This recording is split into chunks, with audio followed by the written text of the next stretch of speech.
মাঠ ভরা সোনালী স্বপ্ন এখন পানির নিচে। মাত্র কয়েকদিনের ব্যবধানে হাসি খুশি কৃষকের চোখে এখন শুধুই হতাশার জল। মাদারীপুরে অসময়ের টানা বৃষ্টিতে কেড়ে নিয়েছে শত শত কৃষকের সারা বছরের পরিশ্রম।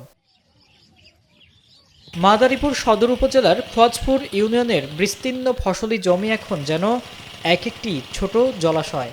যেদিকে চোখ যায় শুধু পানি আর পানি।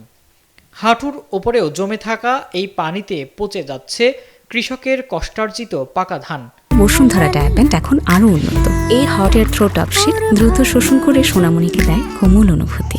টানা 3 দিনের এই অকাল বৃষ্টিতে জেলায় কৃষি খাতে নেমে এসেছে এক ভয়াবহ বিপর্যয়।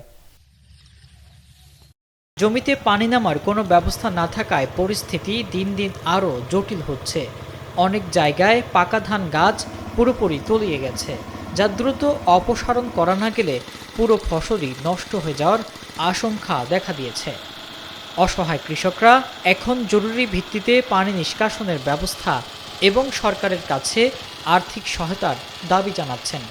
আমাদের ধানগুলা নেই, পানিতে তলায় গেছে, অনেক ক্ষতিগ্রস্ত করছি।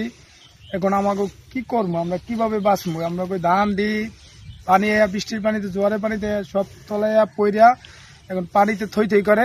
ধান মনে করেন এই যে ধান তো পড়ে আছে, এটা হইব কি? এই ধান পড়ে আছে, ওখানে কি লয়া খাই, কেমনে বাঁচবো, কেমনে কি খাওয়ানো, যদি না থাকে তাহলে কেমন করবো? ধানের ভিতর যে পানিটা আসছে, এই পানিতে আমাদের প্রচুর পরিমাণে ক্ষতি হইতেছে। একটা বদলা লইলে তার মজুরি দিতে গেলে আমাদের ধানের পরিমাণ যে মূল্য আসে ওই মূল্যতেই চলে যায়। তো হয়ে গেছে যাইয়া ধান পানির সাথে মিশে গেছে যাইয়া, হ্যাঁ, অনেক ধরনের ক্ষতিগ্রস্ত হয়েছে। ক্ষেতের ভিতরে 1 গেরা পানি, বুঝছেন?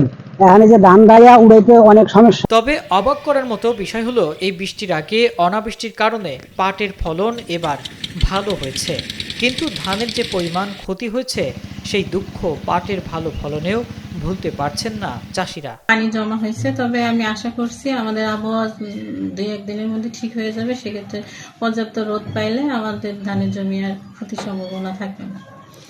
আমরা ধানের ক্ষেত্রে প্রণোদনা দিয়েছি, পাটের ক্ষেত্রে আমরা 1200 জন কৃষককে প্রণোদনা দিয়েছি মাদারীপুর সদর উপজেলার পক্ষ থেকে। কৃষি বিভাগের তথ্য মতে চলতি মৌসুমে জেলায় লক্ষ্যমাত্রার চেয়েও বেশি জমিতে ধান চাষ হয়েছে এবং প্রায় 1,45,921 মেট্রিক টন চাল উৎপাদনের আশা করছে তারা। লক্ষ্যমাত্রা অর্জনের আশা থাকলেও মাঠের প্রকৃত চিত্র কিন্তু বেশ উদ্বেগের।